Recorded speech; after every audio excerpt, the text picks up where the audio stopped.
The most dangerous Nazi was assassinated. Who? These two soldiers are on an important mission. Above them, the roar of the plane fades. Below them lies their homeland. Ain't that so sad? They gotta clarify our animations are made by humans. Above them, the roar of the plane fades. Below them lies their homeland, occupied by the Nazis. Okay, hold on real quick. One person said you can be singing a different tone on Amazon. Just to tell you, I'm not afraid of red ants. The bullet ants, I'm petrified of them. That's a different species though. You can't compare them just because they're ants, right?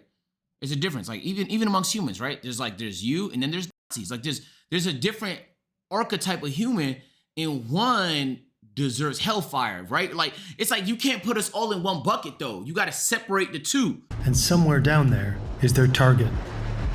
Reinhard Heydrich, the Butcher of Prague. Ooh. His name One is of the what? key architects of the Holocaust. Hitler calls him the man with the iron heart. He's responsible for more than 1.5 million deaths. And he doesn't have the faintest idea they're coming for him.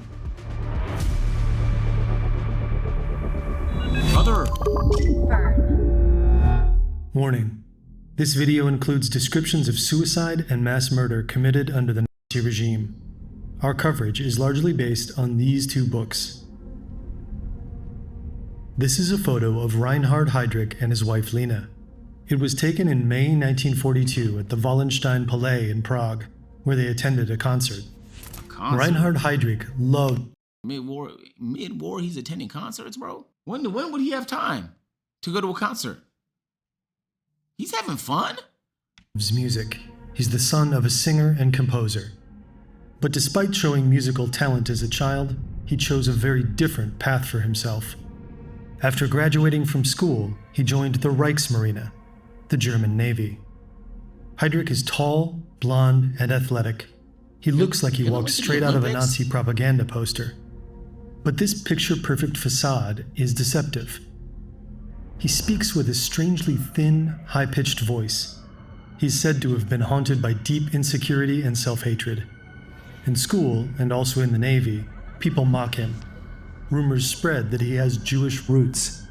They call him Blonde Moses. In a Germany turning toward Nazism, it's a nickname he despises. Why? In December 1930, he meets Lena von Osten at a dance in Kiel. Nah, it's like, who are these demonic women who are associating themselves with these psychopath men, bro? How are you even After just 4 dates, they get engaged. It's said that he was drawn to her Nordic looks, maybe hoping they'd silence those rumors about him having Jewish ancestry. But then scandal strikes the newly engaged couple. Heydrich is brought before a naval court of honor. A former girlfriend accuses him of breaking a promise to marry her. He's discharged from the Navy. The nigga was charged with not marrying a bitch? Oh my God.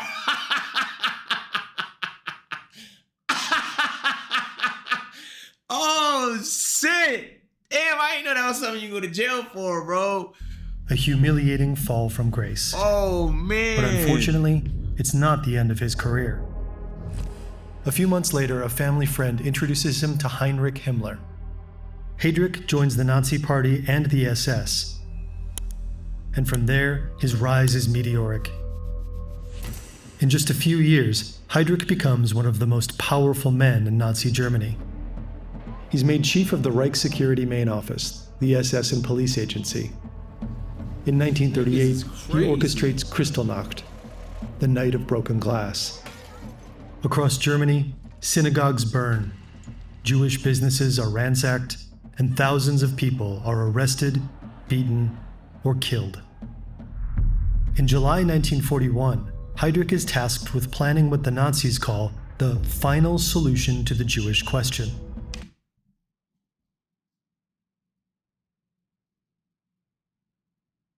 That's like the scariest sentence I've ever heard come out of anybody's mouth. The final solution, bro?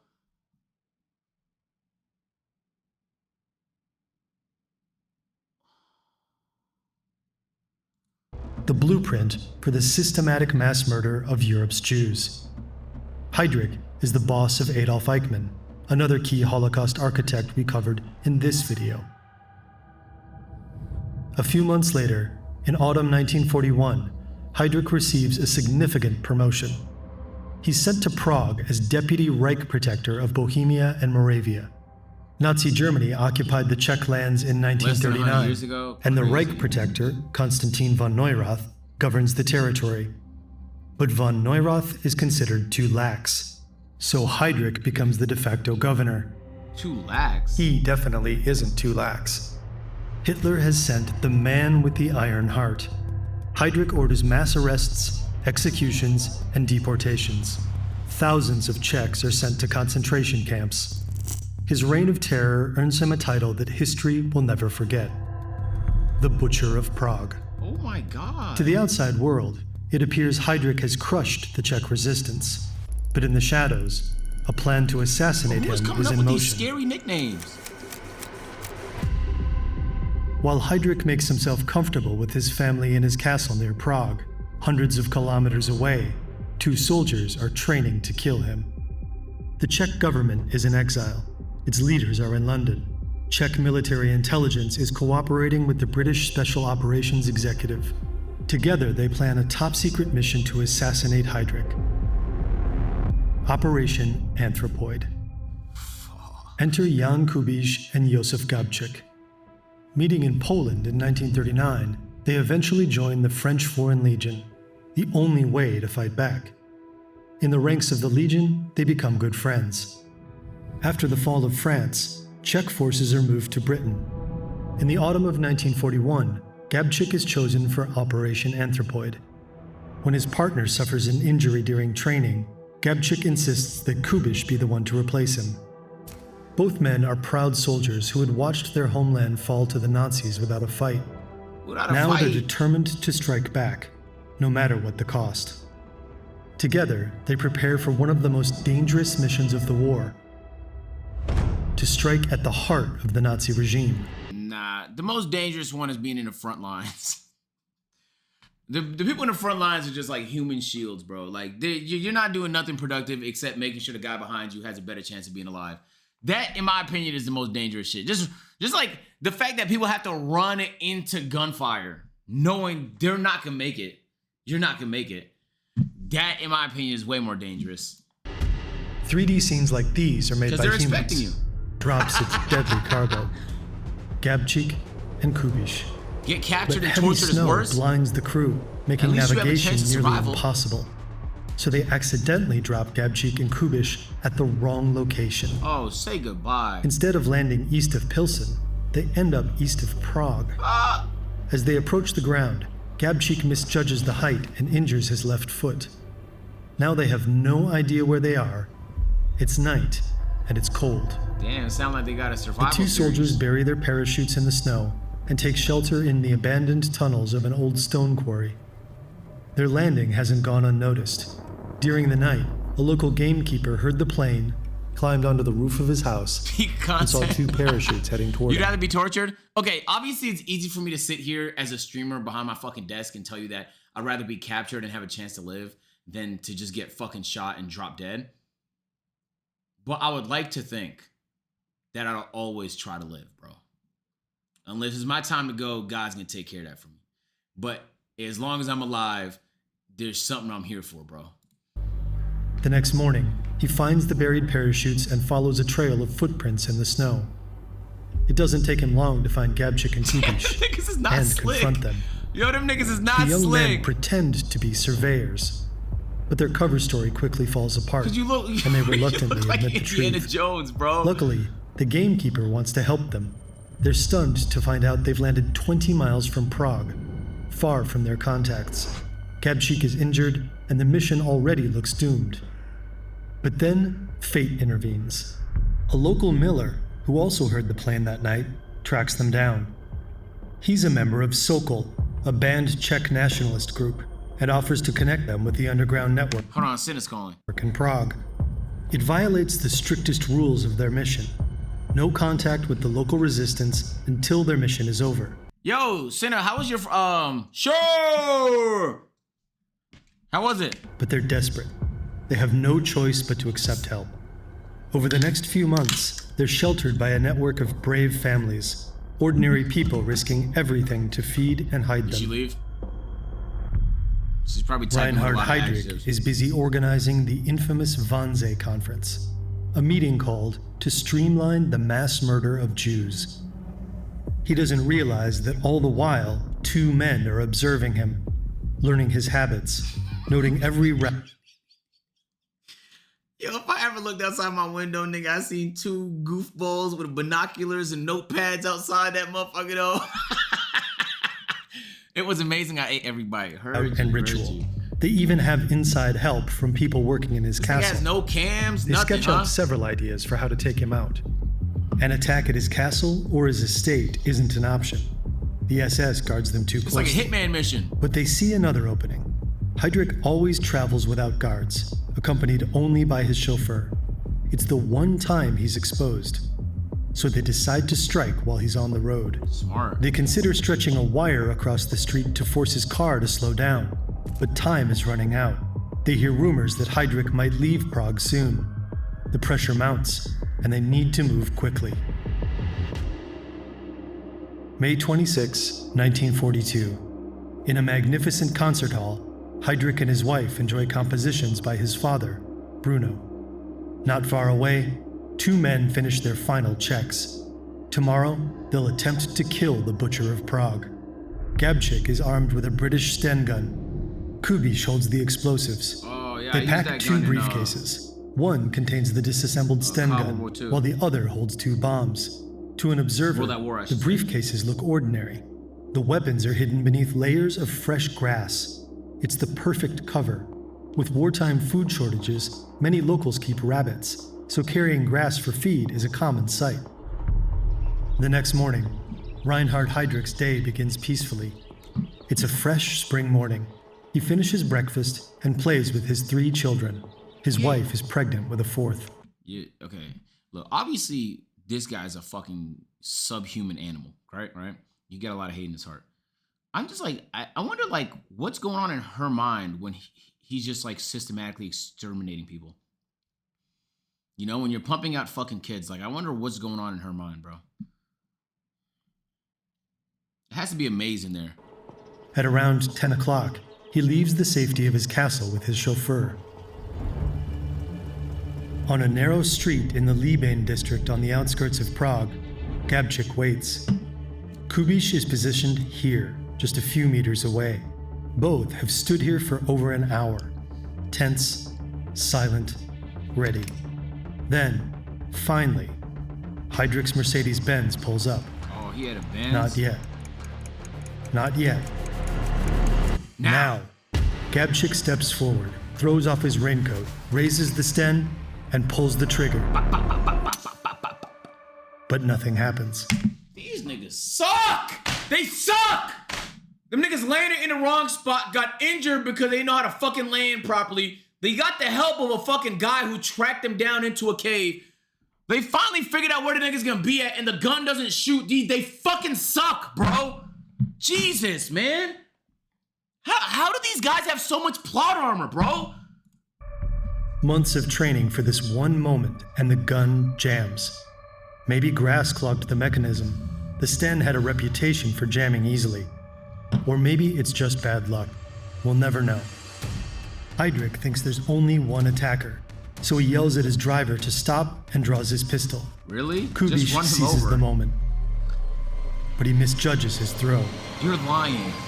They suck! These guys suck! Oh my god, they're the 2 worst assassins of all time! Bro!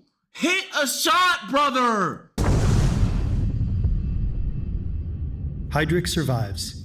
Kubiš scrambles onto his bicycle and disappears down the street. Gabčík is chased by Heydrich's driver and flees into a nearby butcher shop.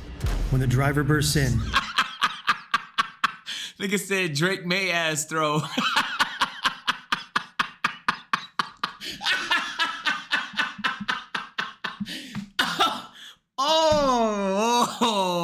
Oh.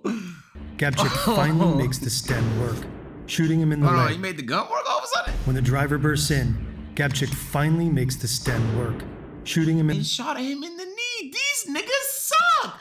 Yo, aim. What are you trying to injure him? Kill him! In the leg and escaping. Both assassins get away, but there's no sense of triumph. The mission failed. They haven't eliminated their target. But Heydrich is critically wounded by the explosion. He's rushed to Belovsa Hospital in a passing delivery truck. And on June 4, 1942, 8 days after the attack, Reinhard Heydrich succumbs to his wounds. Oh, they got him. Immediately after the assassination, the Gestapo launches a massive manhunt for the attackers. But they have no real leads. Frustrated, the regime demands blood to tick damage.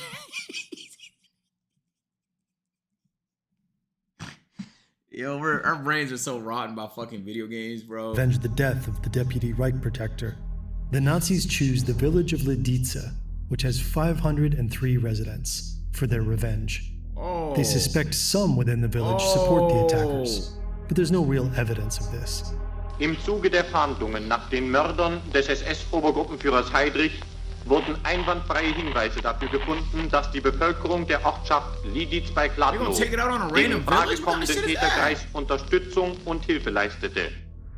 On June 10, 1942, a few hours after midnight, Nazi troops raid the village. They shoot 173 men on the spot.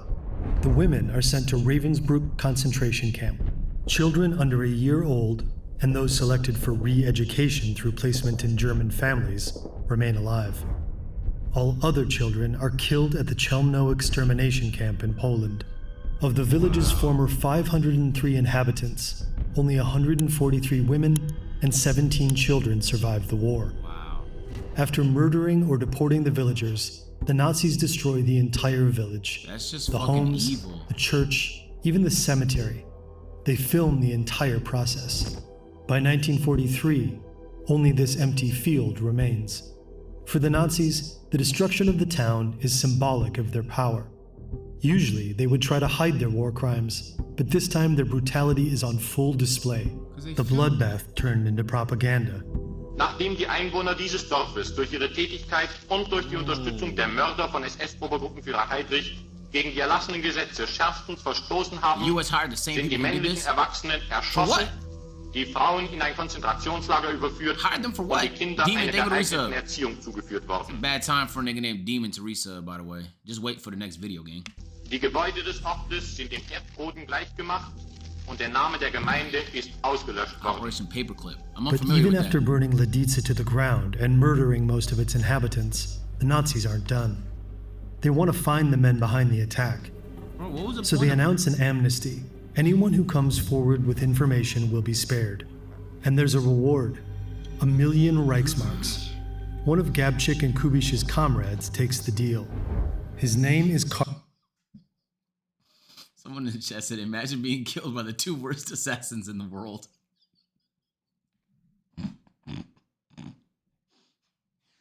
Karl Chukta. His story is similar to theirs. He fled to Poland, joined the French Foreign Legion, and trained in Britain for special operations.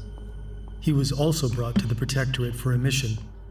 But on June 16, 1942, he decides to collaborate with the Gestapo in Prague. In exchange for a new identity and the cash, he gives them the assassins and the names of the families sheltering them. Wow. One of them is the Moravets family. Wow. The Gestapo storms their home. The mother takes her own life with poison, but her son is taken for interrogation. Using truly unspeakable methods, they break him. He eventually tells them what his mother once told him: if you're ever in serious trouble, go to the church of St. Cyril and Methodius. Inside this Orthodox church, Gabchik and Kubish have found refuge. Here, in the damp darkness of the crypt, the two assassins and 5 other paratroopers wait for orders from London. They know about Lidice. They know that hundreds of innocents have already died in the Nazi reprisals. Crushed by guilt, they consider committing suicide in a public park. They hoped that leaving a note claiming responsibility might finally stop the killings. But before they can make their move, it's too late. The Nazis surround the church. Then, all hell breaks loose. 7 men against more than 700 SS and Gestapo troops. When the Nazis can't break through their defenses, they flood the crypt. Kubisch dies from injuries he suffered in the firefight. Then, one by one, the other paratroopers choose death over capture. Some use cyanide, others their last bullets. In the end, both of Heydrich's assassins are dead. Dozens of resistors, entire families, are executed for helping them. Among them, Bishop Kurast and other members of the Czech Orthodox Church. And the Nazis' revenge doesn't end there. Just days later, they wipe another village, the Žáky, off the map. Why? They're starting to piss me off, bro. Why? They're just fucking bored killing people. What the fuck? For no reason. Adult in the village is executed. Most children are deported and killed, and the village is burned to the ground. Like Lidice, the Žáky simply ceases to exist. Who started it? These niggas did. Dickface? If a nigga's waging war on you and you assassinate one of their people, you're getting back. You didn't start shit. Yo, Zay, appreciate the five. Appreciate the 5 get the subs. Bad timing. W5. After the end of World War II, Nazi official Karl Hermann Frank, who ordered the mass murder in Lidice and the Žáky, was convicted and executed. Karel Čugda had continued to work with the Gestapo until the end of the war. He then attempted to flee, but was captured and sentenced to death. He was executed in Prague on April 29, 1947. Even after her husband's death, Lena Heydrich remained a prominent figure. She didn't return to Germany until 1945. After the country's surrender, her husband's property was seized, confiscated as the assets of a war criminal. She spent the rest of her life defending his legacy, repeatedly denying that her late husband was responsible for any war crimes. In the 1950s, she won several lawsuits against West Germany, securing a substantial widow's pension and regaining her luxurious summer home. Today, a memorial stands at the site of the ambush in Prague. It honors Josef Gabčík, Jan Kubiš, and a third figure, representing the Czech civilian resistance. In the Czech villages of Lidice and the Žáky, memorials mark the sites of the mass killings. These places serve as not just reminders of lives lost, but as warnings to never let something like this happen ever again. Bro, they gave her a crib back? Nah. She can't even deny it. Apparently them niggas was recording the session, my nigga. That's evil, bro. I feel like I'm in a history class. Yeah, Fern is like a history class, but like as a visual learner, bro, I just like, they're just so good at storytelling, bro. W video, Fern, W video.